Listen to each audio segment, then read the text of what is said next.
Sziasztok! Megnézzük, hogy mi újság ezzel a szeretett személlyel, hogy van ő, mit lehet róla tudni. Szóval mindenfélét, mit gondol-e rátok, illetve irántatok még valamit, vagy már esetleg más irányt vett, úgy titokban, úgyhogy megnézzük, hogy mi újság vele. Ahogy szoktam, most is az a kérdés, azzal a kérdéssel indítunk, hogy mit tudhatunk meg erről a szeretett személyről, mi van vele, mi az, amit őróla megtudhatunk?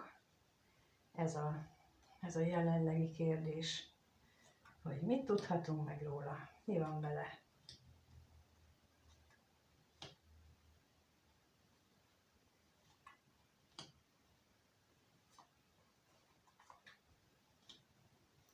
Nincs túl jó állapotban, ez már egészen biztos, hogy nincs úgy a toppon, mert azon túl, hogy döntésképtelen, bizonytalan, nem tudja, hogy mit csináljon, ha mégis dönt, akkor visszavonja a döntését, és tulajdonképpen az, hogy ő ennyire bizonytalan, az abból következik elsősorban, hogy ő belső válságot él meg. És ezt ilyen nagyon komoly belső válságról beszélek, ami akár ágynak is döntheti, de igazából a háttérben az egy valami őrült nagy átalakulás van. A jelenlegi energiák pont erről szólnak, úgyhogy egyáltalán nincs ezen mit csodálkozni, és az a legnagyobb az egészben, hogy ez kívülről nem látszik. A legtöbbünk teszi a dolgát reggeltől estig, mindent, amit eltervez, és közben belül pedig valamiféle feszítést érez, valamiféle nyomást, olyan, mint hogyha néha úgy érezhetjük ő is például, hogy valami készül, de mi az? Készül valami, és bizony ez nem tetszik neki, azért is jelenik meg itt a végén ez a bosszúság, mert hogy ezt ő nem szívesen éli meg, nem találja meg ebben az örömöt. Hát mondjuk, amikor így az embert feszítik ezek a különböző energiák, amikor a szokásos dolgoknak sem képes örülni, akkor nem csodálom, hogy ilyen belső viharokat él meg, és ő most ezt csinálja. Úgyhogy ha te nem tudod, hogy mi van ezzel a szeretett személlyel, hát azért nem tudod, mert erről aztán végképp nem fog beszélni, hiszen ő maga is rosszul éli meg az egészet, és hogyan beszéljen erről valakinek, valaki idegennek, azt akartam mondani, és igen. Tehát bármennyire is úgy gondolod, hogy ti összetartoztok, valamiért ő még azt érzi, hogy idegen, és nem oszthat meg veled mindent. Megnézzük ezt az özvegy férfit, mert az nagyon vonzza a tekintetemet, hogy ő ezzel kapcsolatban mit lehet tudni.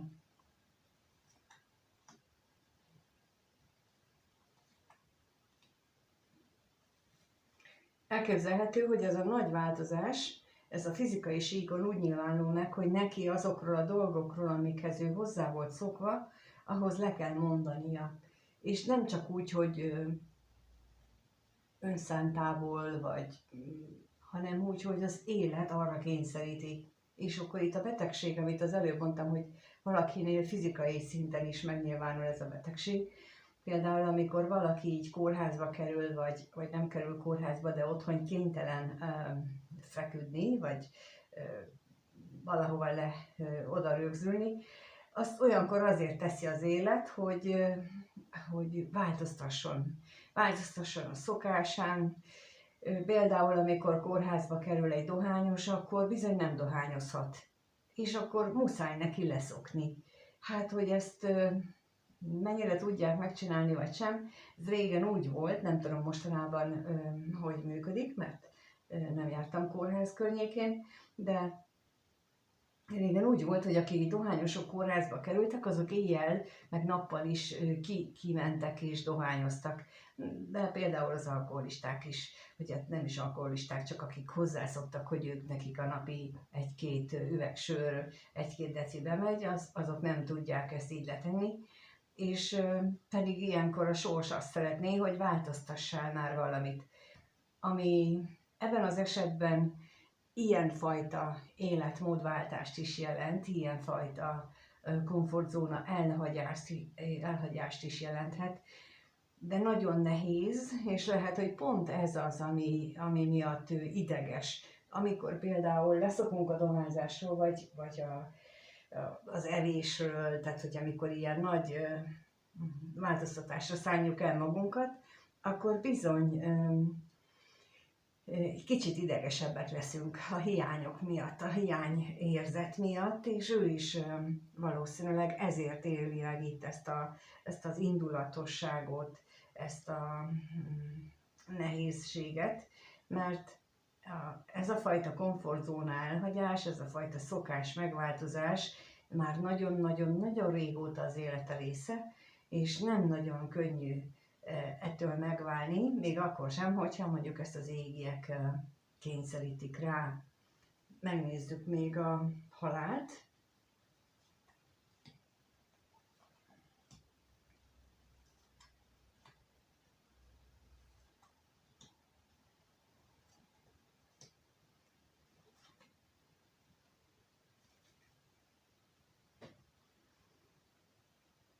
Érzelmeiben is jelentős változás állt be.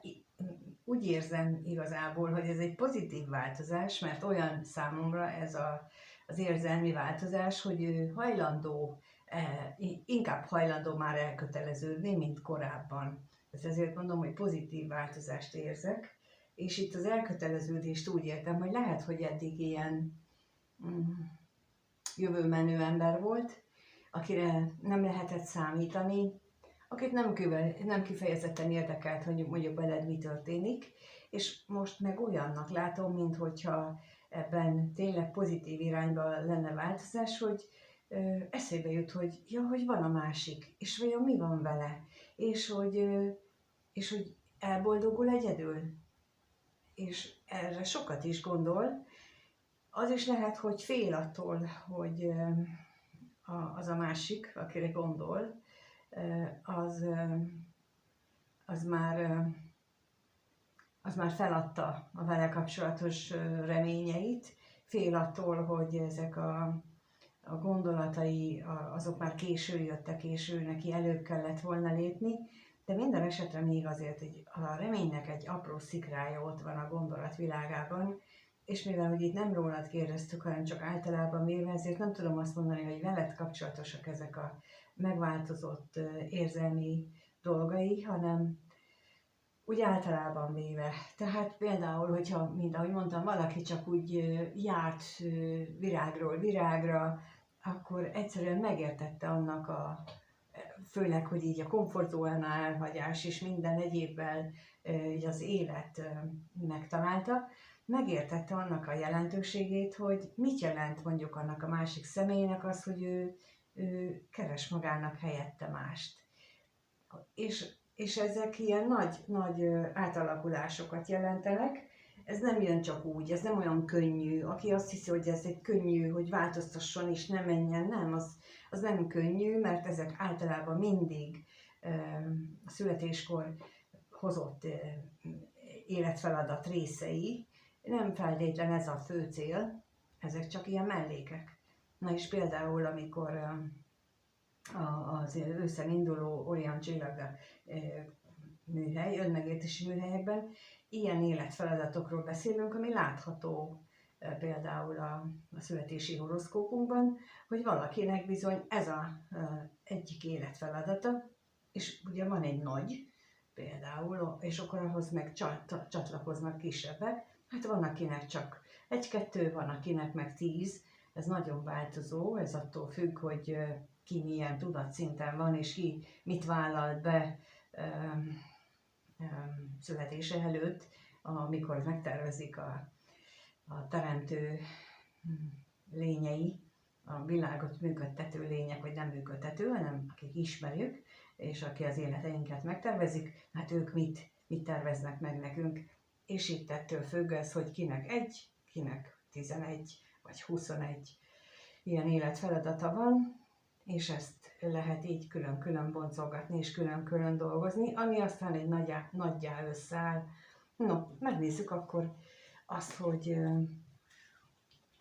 hogyan gondol rád.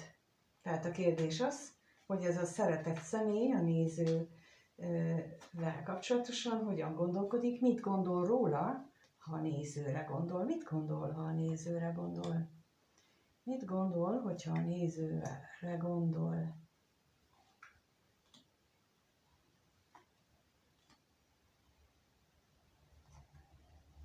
Olyan szép, ahogyan leírják ezek a lapok ezt az egészet, hogy vissza, a múltba réved, a múltba tekint, amikor találkoztatok, és hogy az mennyi reményt adott neki,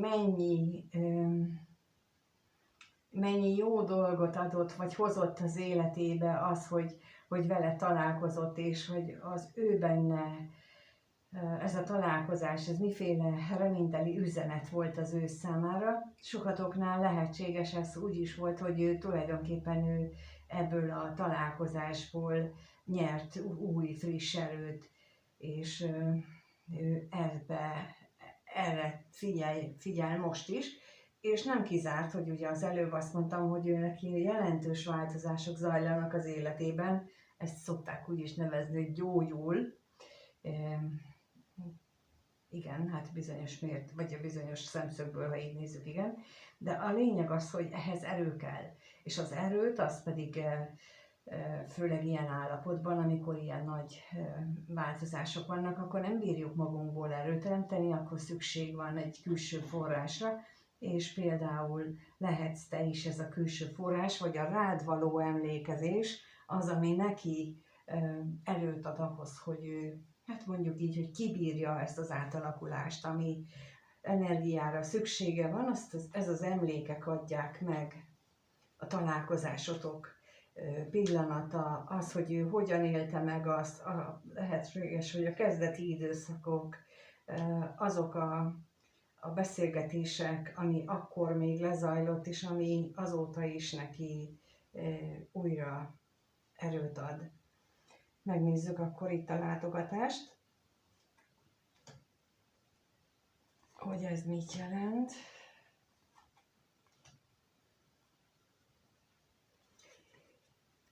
Úgy látszik, minthogyha ő gondolatban odáig is eljutott volna, vagy odáig jutott el, inkább így mondom, hogy ez a köztetek meglévő érzelem, az egy idő után valahogy elbizonytalanodott. Na és akkor itt nyugodtan mondhatjuk azt, hogy innentől kezdve különböző módon éljük meg egy találkozást, mert lehet, hogy az első kezdeti időszakban, ha mind a ketten lángoltunk, akkor utána történik valami, egy mozdulat, egy gesztus, ami bekapcsol bennünk megnyom egy nyomógombot, bekapcsol egy red flaget, és akkor bekapcsolnak olyan minták, ami aztán eltávolítja egyik a másiktól. Lehet ez egy mozdulat, ami mondjuk a gyerekkori negatív élményére emlékezteti, és ő sincs tudatában, de mi meg aztán végképp nem. És ennek hatására olyan, mintha itt valamiféle eltávolodás is történt volna, vagy elbizonytalanodás, és ez is eszébe van. És lehet, hogy pont ezen a mozdulaton, vagy ezen az valamin gondolkodik, ezen a nyomógombon, hogy mi történt ott akkor vajon. Megint kérdezem az öreg embert, az özvegyembert, inkább így mondom, hogy ez mit jelenthet itt.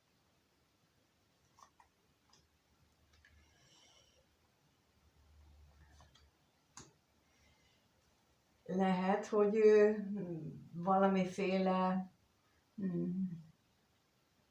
a kettőtök kapcsolatához, vagy ehhez a régi emlékhez valamiféle veszteséget társít, valami olyan veszteséget, ami akár az anyagi síkon megnyilvánulhat, de ez lehet egy olyan veszteség is, ami például, ahogy az előbb is mondtam, egy rossz szokásától való megszabadulás, egy olyan szokás, ami régóta megvolt benne.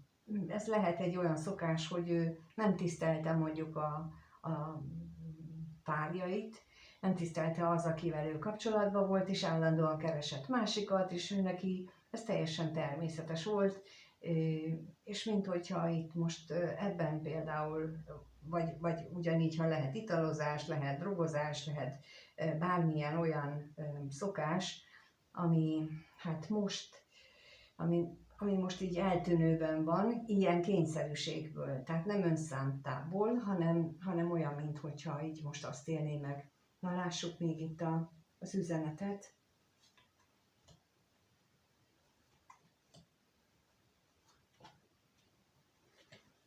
Itt lehet, hogy a beszélgetéseknek hatására ő úgy élte meg, hogy nagyon mély és tartalmas a kettőtök beszélgetése. Őt gondolatilag, lelkileg felrázta, és valamiféle pluszt adott az életéhez, és ez az, amit ő kifejezetten jól élt meg, és erre is szívesen emlékszik, és mint ahogy az előbb is mondtam, hogy valamiféle töltekezést, plusz energiát ad az ezekre való emlékezés. Megnézzük azt, hogy milyen érzései vannak, mit érez még irántad. Érez-e még irántad, úgyhogy az a kérdésünk, hogy mit érez ez a szeretett személy a néző iránt, mit érez? Mit érez iránta?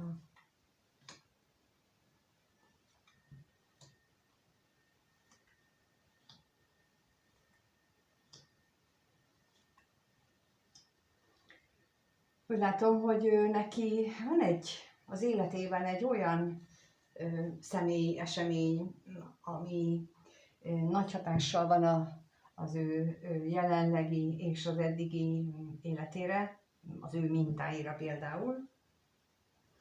És ez bizony hátramozdítja a hozzád fűződő érzéseit, bár mivel középen a szerencse lapja jött ki, a legjellemzőbb, a legdominánsabb érzés az, hogy ő végtelenül szerencsésnek érzi magát, hogy téged ismer, hogy te az élete része vagy. Még akkor is, hogyha ő nem tudja nem tud ezzel mit kezdeni, még akkor is, hogyha ő ettől rosszul érzi magát, belebetegszik ezekbe az érzésekbe. Úgyhogy ez mindenképpen mégis van az a körülmény, ami őt visszahúzza, van az, hogy ő nem tud ezzel mit kezdeni, vagy nem tudott, de mégis mindennek dacára mégis a legértékesebb dolog vagy, igen, tehát a legértékesebb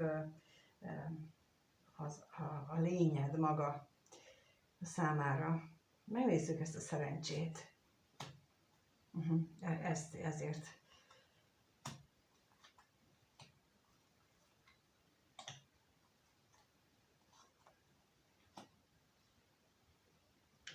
Lehet maga a szerencse az a találkozásotok, tehát az, hogy amit az előbb is mondtam, hogy az, hogy találkoztatok, az a legnagyobb, legszerencsésebb dolog, esemény, ami történhetett vele, ez erre így gondol, ugyanakkor meg ott van benne az a belső düh és indulat is, ami ehhez kapcsolódik, hiszen a vágyait, amit veled elképzelt a múltban, azokat jelentősen meg kellett változtatnia, vagy legalábbis ő úgy képzelte, hogy meg kell változtatnia. Nagy valószínűséggel itt ennek a harmadik tényezőnek a hatására, vagy annak az eseménynek, vagy az a személynek a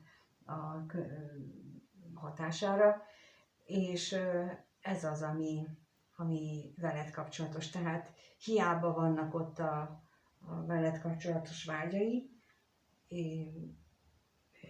és annak a megváltozása mégis te vagy a legjobb dolog az életében. Megnézzük akkor, hogyan alakul a kettőtök kapcsolata a következő néhány napban, egy hétben. Nézzük meg, hogyan alakul a néző és a szeretett személy kapcsolata a következő néhány napban, egy hétben. Mire számíthat a néző, hogyan alakul a kapcsolatuk.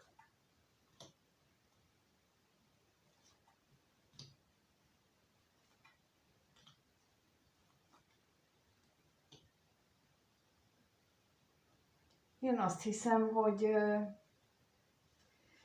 egyfajta függőség az, amit veled kapcsolatban megél, mert, mint mondtam, azon túl, hogy sokat gondol rád, olyan, mintha te lennél neki az energiaforrás, és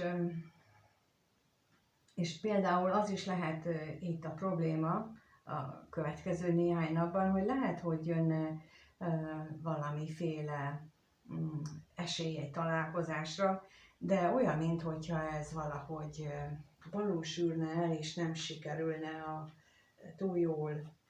De megnézzük akkor itt mit jelent az utazás, mert az nálam mindig a cselekvést jelenti.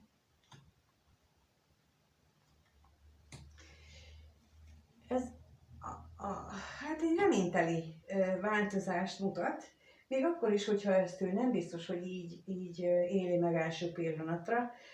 Én azt gondolom, hogy itt lehet, hogy történik olyan váratlan esemény az ő életében, ami elszomorítja, viszont más szempontból pedig ez egy nagyon pozitív, hosszú távú eredményt hoz.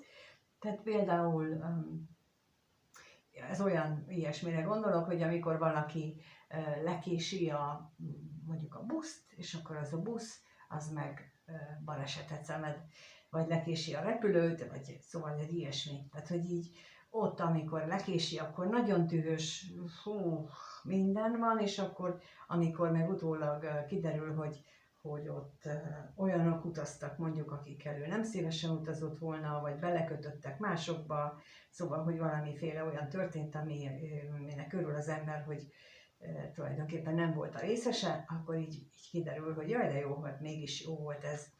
És valami ilyesmi látszik, hogy a következő néhány napban ilyen esemény jöhet a kettőtök életében, hogy egy rossz dolog valamelyik ötöknél, aminek aztán hosszú távon nagyon is jó végkifejlete lesz. Megnézzük a bosszúságot, nem a bosszúság, hamisságot. Bosszúság jön. Hát, nem, már rajta volt az ujjam egyébként, amikor ezt kimondtam. Úgy látszik, érzékeltem, hogy a bosszúságban a hüvelyk ujjam alatt. Szóval, hogy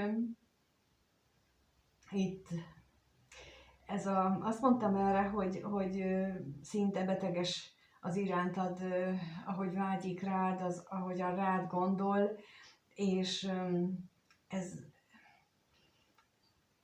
ennek tulajdonképpen az a hozadéka, hogy ő változtat a szokásain. Itt most megfordult a sorrend, és a múlthoz képesti, amilyen szokásokkal voltatok, vagy amilyen közös szokásaitok voltak, ebben ő megfordul a sorrend, és olyan, mintha ő ráébredne arra, hogy milyen, ahogyan az előbb is mondtam, itt megint ezt érzem, hogy olyan, mintha ő ráébredne az, hogy ő hogyan viselkedett, és emiatt aztán dühös saját magára, hogy esetleg téged megbántott, vagy hogy ő nem megfelelően viselkedett veled. Úgyhogy itt ilyesmire lehet számítani a következő időszakban, nagyon-nagyon pozitív. Függetlenül attól, hogy szörnyen indult, ez most nagyon pozitív a következő néhány napban az eredmény. Még akkor is, hogyha ebből esetleg te nem látsz semmit, mert így energetikailag is változnak a dolgok, és hogy ez mikor nyilvánul meg a fizikai síkon, az attól függ, hogy ki mikor érik meg fizikai, tehát az ő belső energiája arra, hogy megtapasztalja. És ez bizony nem mi mondjuk meg, hogy én már készen vagyok, hanem ott fönt az égieknek van erre külön mérőjük, és ők minden érzékelésünket, minden gondolatunkat tudják, azt is, amit mi ilyen látszattevékenységekkel próbálunk, meg látszatgondolatokkal, meg látszatjópofival próbálunk eltakarni, ők pontosan tudják, hogy mikor van bennünk irítség, harag, mikor elégedetlenek vagyunk, tehát, hogy hiába beszél a száj, hogyha ott mélyen belül egészen mást érünk meg, és ott az égi mérőkével, azzal a lélek tisztaságát nézik, és itt ez sokkal fontosabb, mint ez a mai világban, ez a rengeteg látszat. Hát remélem, hogy azért itt nem csak a látszat lesz majd, hanem meg lesz a valódi találkozás és a valódi öröm is. Én mindenképpen ezt kívánom, hogy minél több mindenkinek engedjék meg azt, hogy ebből a fizikai síkon megtapasztalják. Köszönöm, hogy itt vagytok és megnéztétek ezt a videót is, és köszönöm, hogyha érdeklődtök az iránt, amit csinálok, mert szeretném ezt a sok mindent, ami bennem van, amit megtapasztaltam, és amit folyamatosan kapok, azt átadni, mert hogy áramoltatni szeretném ezt a nagyon pozitív energiát, amit én megélek. Köszönöm, és a leírásban megtaláljátok, még lehet regisztrálni arra, hogy ehhez az önmegértési asztrológiához, ahol nem az asztrológus képzés a fontos, hanem az, hogy az asztrológia megmutatja mindazokat, amit egyébként nem tudunk meg, mert a kártyából sem tudunk. A kártya is, meg az asztrológia is ugyanazt az energiát vizsgálja, csak teljesen más a feladata mind a kettőnek. Általában az asztrológus képzésekre nem ezen van a hangsúly, nem általában, egyáltalán nem ezen van a hangsúly, csak nagyon magas szinten van az a utalások ilyen dolgokra, én viszont úgy gondolom, hogy sokkal több van és sokkal fontosabb, és ezért találtam ki ezt, hogy ez egy teljesen más lesz, megtanulunk a bolygók nyelvén beszélni, és közben megismerjük magunkat is, és ha még nem jelentkeztél, akkor nyugodtan kitöltheted a leírásban található kérdőívet, mert szeptember 3-án lesz az élő webinár, ahol válaszolok. Nagyon sok kérdés jött be, és nagyon olyan kérdések, amire igenis választad az asztrológia. Ott helyben nem fogok tudni válaszolni konkrétan minden személynek, viszont hogy itt is példákat fogok tudni mondani, mert ahhoz nagyon-nagyon komoly számítások kellenek, hogy egyénileg én tudjam mondani, és ettől lesz ez az egyedi ez a műhelymunka, hogy én viszont szállom rá az időt, és egyedileg fogok mindenkinek saját életéről kapcsolatosan az alatt a 9 hónapos kurzus alatt elmondani, ami neki fontos az életében, úgyhogy legyen időbe építeni. Köszönöm, hogyha érdeklődtök iránta, és köszönöm, hogyha jöttök. De ha csak a videót nézitek, én annak is örülök, és mindenkinek minden jót kívánok, addig, ameddig valahol valamiképpen nem találkozunk. Sziasztok!